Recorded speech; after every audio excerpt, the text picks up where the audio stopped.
Hello, one and all, and welcome to Unmatched, Season 1, No Equals. I will be your host, Lee Martale, and this is my co-host, Van Camtono. Van? Yes, it is a pleasure to be here as your co-host, and let me just say right off the bat that we are definitely not the same person. I don't know why people, after all these years, continue to think that. Indeed, it is a mystery. So, Unmatched will be a competition between various fighters, of which 19 registered to join. They will be drafted by two outstanding commanders and put into two teams, and they will then battle it out for various prizes. There are team prizes, individual prizes, commander prizes, and prizes out the wazoo. But there are two in particular they will be really going for. Can you tell us what those are, Van? Yes, indeed. First of all, they will be going for, obviously, the championship. Shared between the fighter and their commander will be the one who can take it all the way and win in the final round. But there is another title more valuable than that. One that is more elusive and may not even be seen this season. Can you tell us about that one? Indeed I can, for that title is Unmatched, which they will only earn if they successfully are able to go through the entire tournament without losing a single battle. A difficult task indeed, but one that our competitors may be up for the challenge. But without further ado, let's introduce our teams. First and foremost, Team Bangarang, with their commander Andrew Pollard, who's known as being an expert squadron commander as well as a leader of champions. He is now taking on this opportunity of leading a team of fighters in the Unmatched competition. Can you tell us what his team is, Van? Yes, first and foremost, his captain. Leading Team Bangarang is Medusa. A not surprising pick. And let me just say, in this age of equality, it is great to see a captain that is a female. And the rest of his team in no particular order. We have Beowulf, Muldoon, Bruce Lee, Buffy, Alice, Sherlock Holmes, and Willow. A unique and interestingly varied team, to say the least. Yes, we are indeed excited to see what Bangarang can do with this fierce, competitive team. But they are not the only team here today, folks, for we also have the Varactals, led by their commander, Timothy Pollard, who is known in his spare time for fighting ghosts, forging keys, and acting as a guide to misfit adventurers. He has chosen as his captain Bigfoot, another not surprising pick. But also in his team, it consists of the Raptors, Angel, Sinbad, Little Red Riding Hood, Robin Hood, the Invisible Man, who's up here, and Count Dracula. Another amazing team of fighters and some surprising choices. Indeedly, it is.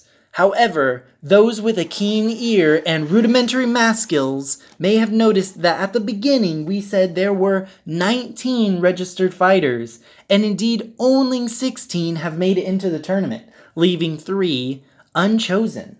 And these unchosen fighters are Spike, Jekyll and Hyde, and King Arthur. And let me just say, Lee, right off the bat, it is amazing that Jekyll and Hyde did not make it into Season 1.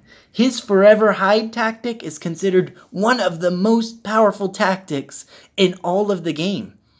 Indeed, it is surprising, But those of you that are worried or disappointed in not seeing these fighters join the competition, do not be, for they have guaranteed slots in Season 2. They will be joining the competition in days to come. However, it is time to get to the meat of this show. Each episode, we are going to be going over various fights all the way up to our 8th episode, where we will have the revealed champion, find out if someone's unmatched, and also other awards. Yes, that will be exciting, but that is not yet. For first, we must find out who the first 4 of our winners will be. Moving on to the winners bracket, and which 4 will be going on to the losers bracket. And round 1 consisted of Sherlock Holmes versus Sinbad. Now, can you tell us anything interesting about this particular matchup? Oh, there are a lot of things, Lee, that are interesting about this matchup. But first and foremost, it is noteworthy to mention that these are both the second draft picks of their teams, which means a lot is riding on them to do well. And they have this early been paired up against each other. It will be curious to see who ends up on top. All right. And as for individual fighter stats, we have Sherlock Holmes, who is bringing with him Dr. Watson. He is highly skilled and great at figuring out his opponent and disrupting them. But will he be able to face off against Sinbad the Sailor, along with the porter and his various voyages that just get him better and better the longer a match goes on? But who can be victorious? The winner of round 1 was Sinbad. Oh yes, Lee, Sinbad indeed was able to come out on top this time.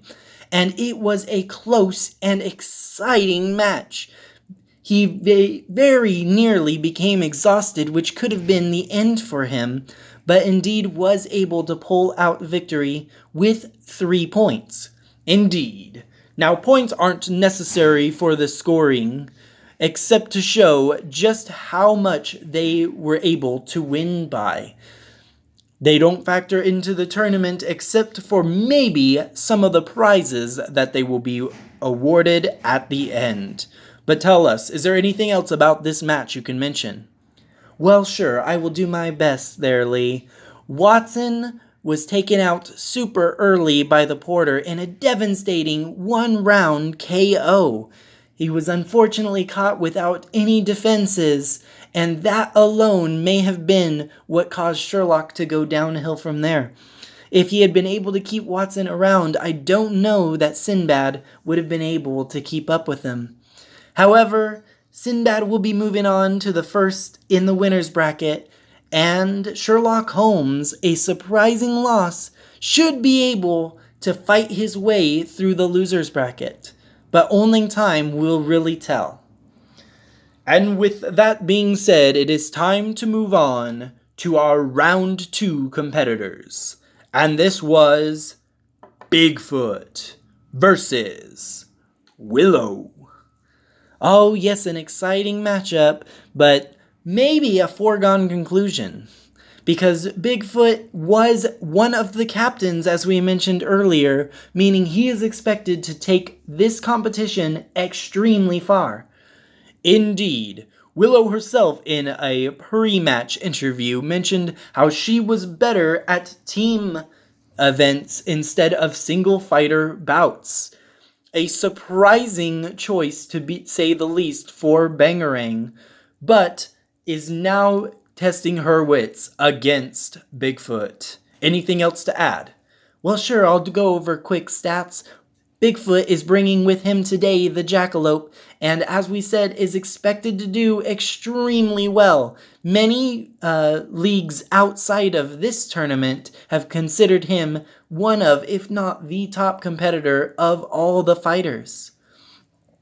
And then there is Willow, who the commander has actually mentioned he took special reps with her to prepare for this particular bout. But will it be enough? As she brings her sidekick Tara along with her to the fight. Now, without further ado, the winner of round 2 was Bigfoot. With 5 points, he was able to bring out the victory he needed to succeed. Indeed, but it is interesting to note that he won by only 5 points. People expected much more from Bigfoot. When he was asked about this, he said that he simply acted very aggressively because of his confidence in the victory.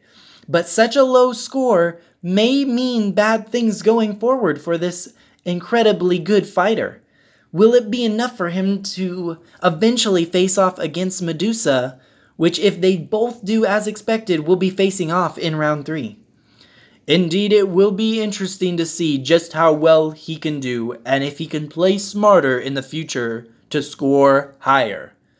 But, as we have said, Bigfoot will be moving on to the winner's bracket, and Willow will be facing off against her own teammate Sherlock in the losers.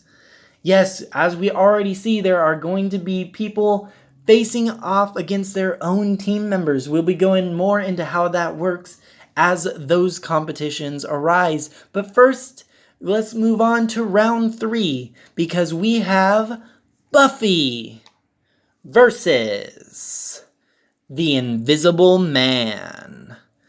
Another really exciting matchup here, Van. Buffy and the Invisible Man are both extremely talented fighters with each unique skill sets that they can bring. Can you tell us about some of those skill sets? Yes, the Invisible Man is highly defensive, and he has no sidekick, but is very swift and very hard to hit, which might be a problem for somebody like Buffy. Another interesting note was Invisible Man was quite an early pick in the Varactals roster. Indeed, and that is a direct opposition to Buffy, who was actually the last one chosen for her team. Will that play any psychological disadvantages for her, or will it indeed drive her to do even better? We will see who wins in this competition. Another note, though, is her sidekick, which she actually has too. In an amazing rules exception, she is allowed to tag team who she wants, and she brought in Xander for this competition. Alright, but let's find out once and for all who was the winner of round 3. It was Buffy. Well, clearly, her psyche is absolutely fine as she was able to pull out a victory against the Invisible Man.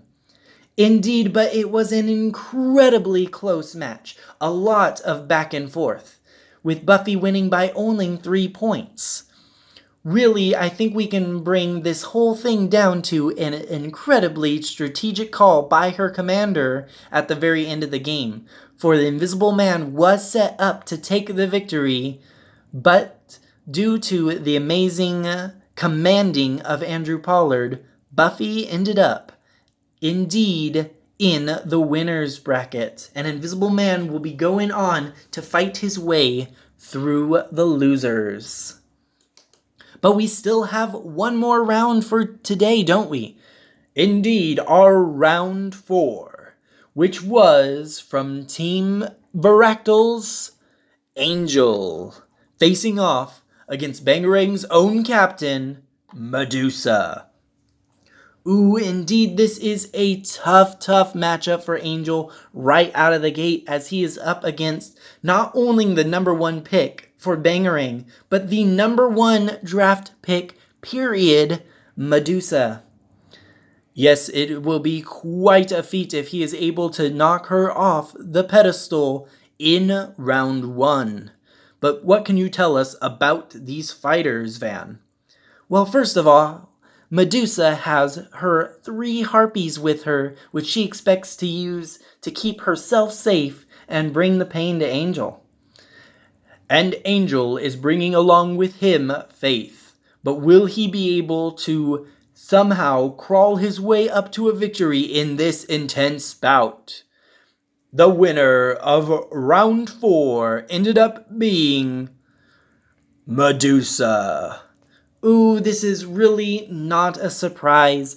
As much as we wanted to root for Angel and he has many fans on his side, it's just too difficult of a competition against Medusa.